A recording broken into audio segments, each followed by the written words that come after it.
نحمدہ و نصلی علی و نسلم علی رسولہ الکریم اما بعد فاعوذ باللہ من الشیطان الرجیم بسم اللہ الرحمن الرحیم۔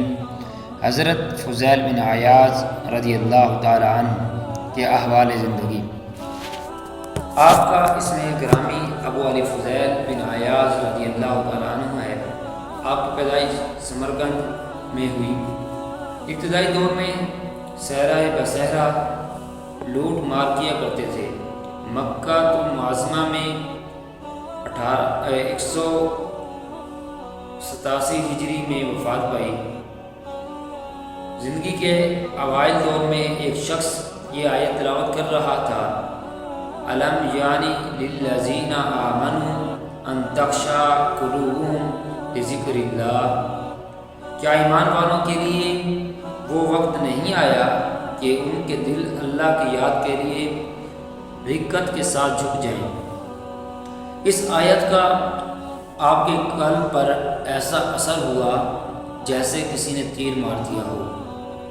آپ نے اظہار افسوس کرتے ہوئے کہا، یہ غرض گری کا کھیل کب تک جاری رہے گا؟ اب وہ وقت آ چکا ہے کہ ہم اللہ کی راہ میں چل پڑیں۔ یہ کہہ کر زار و قطار روتے رہے۔ اس کے بعد سے مشغول ریاضت ہو گئے۔ بعض کہتے ہیں کہ ان کی توبہ کا سبب یہ ہوا کہ ان کی ایک لڑکی سے عشق ہو گیا۔ ان کو ایک لڑکی سے عشق ہو گیا تھا۔ ایک مرتبہ دیوار پر چڑھ کر اس کے پاس جا رہے تھے کہ کانوں میں تلاوت قرآن کی آواز آئی، الم یعنی للذین آمنوا ان تخشع قلوبهم لذکر اللہ، کیا ایمان والوں کے لیے وہ وقت نہیں آیا کہ ان کے دل اللہ کی یاد کے لیے رقت کے ساتھ جھک جائیں؟ اس پر انہوں نے کہا، اے میرے رب، ہاں وقت آ گیا ہے۔ وہیں سے واپس چلے آئے۔ رات ایک ویرانہ میں گزاری، وہاں کچھ مسافر تھے۔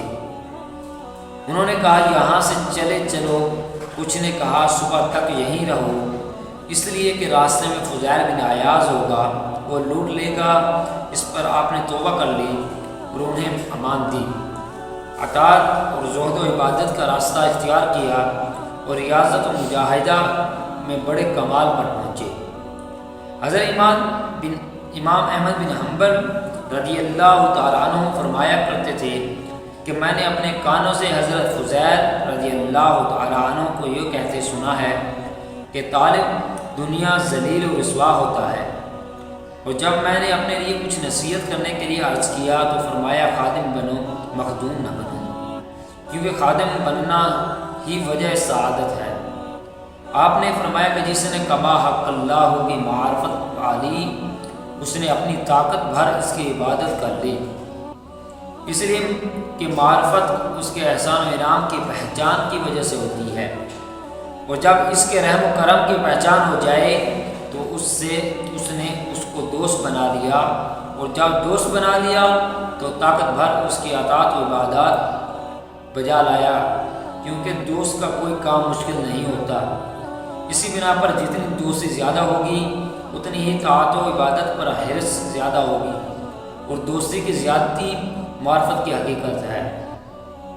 کسی قاری نے بہت خوش رحانی سے آپ کے سامنے تلاوت کی تو آپ نے فرمایا کہ میرے بچے کے نزدیک جا کر تلاوت کرو، لیکن سورۃ القاریہ ہرگز نہ پڑھنا، کیونکہ خشیت الہی کی وجہ سے وہ ذکر قیامت سننے کے تاب نہیں رکھتا۔ مگر قاری نے وہاں پہنچ کر یہی سورہ پڑھ دی۔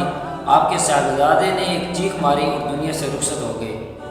مشہور ہے کہ آپ کو 30 برس کسی نے کبھی ہنستے ہوئے نہیں دیکھا، لیکن جب آپ کے صاحبزادے کا انتقال ہوا تو وہ مسکرانے لگے، اور جب لوگوں نے وجہ پوچھی تو فرمایا، میں نے دیکھا کہ اللہ تعالیٰ اس کے عالم آخرت کی طرف لوٹنے سے خوش ہوا ہے، لہذا میں بھی اس کی رضا میں خوش ہوں۔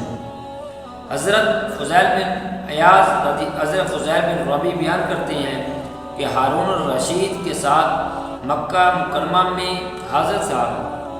جب ہم حج سے فارغ ہوئے تو اس نے مجھ سے پوچھا کہ یہاں کوئی مردان خدا میں سے ہے تاکہ میں اس کی زیارت کروں۔ اس زمانے کے لوگ مکہ معظمہ میں بھی اہل اللہ کی تلاش میں رہتے تھے۔ میں نے کہا ہاں، چنانچہ میں حضرت فضیل بن عیاض رضی اللہ تعالیٰ عنہ کے پاس لے گیا۔ وہ غرفہ یعنی گوشہ میں بیٹھے تھے، نیچے آ کر دروازہ کھولا، چراغ بجھا دیا اور گوشہ میں کھڑے ہو گئے۔ ہارون الرشید اندر آ گیا۔ جب حضرت فضیل کا ہاتھ ہارون الرشید کے ہاتھ سے مس ہوا تو فرمایا، افسوس ایسا نرم و نازک ہاتھ میں نے نہیں دیکھا۔ ایسا ہاتھ اگر عذاب الہی میں مبتلا ہو تو تعجب ہے۔ یہ سن کر ہارون الرشید پر گریہ طاری ہو گیا اور اتنا رویا کہ بے ہوش ہو گیا۔ جب ہوش میں آیا تو کہنے لگا، اے فضیل مجھے کوئی نصیحت فرمائے۔ فرمایا، اے امیر المؤمنین، تیرا باپ حضور سید عالم صلی اللہ علیہ وسلم کا چچا تھا۔ انہوں نے حضور نبی اکرم صلی اللہ علیہ وسلم سے درخواست کی کہ مجھے اپنی قوم پر امیر بنا دیجیے۔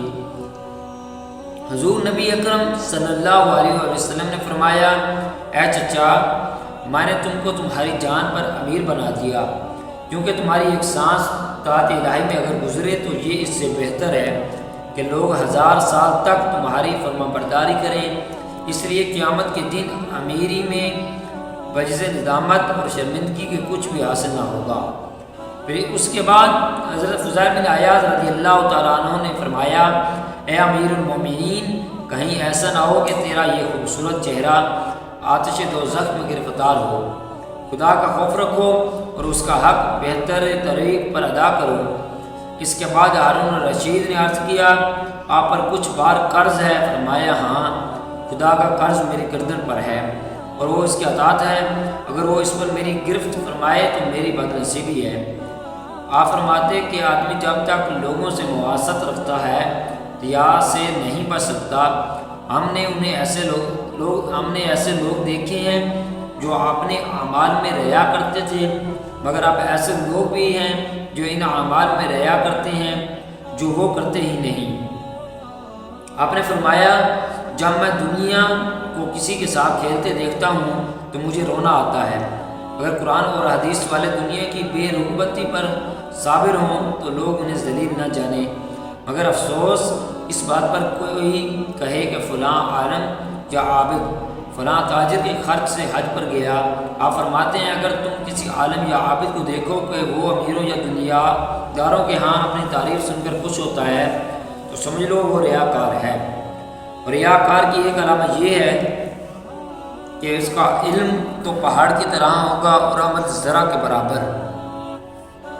مزید ہماری اس طرح کی ویڈیوز کو دیکھنے کے لیے ہمارا چینل اسلامک ہسٹری کو سبسکرائب کریں، شیئر کریں اور لائک کریں۔ والسلام۔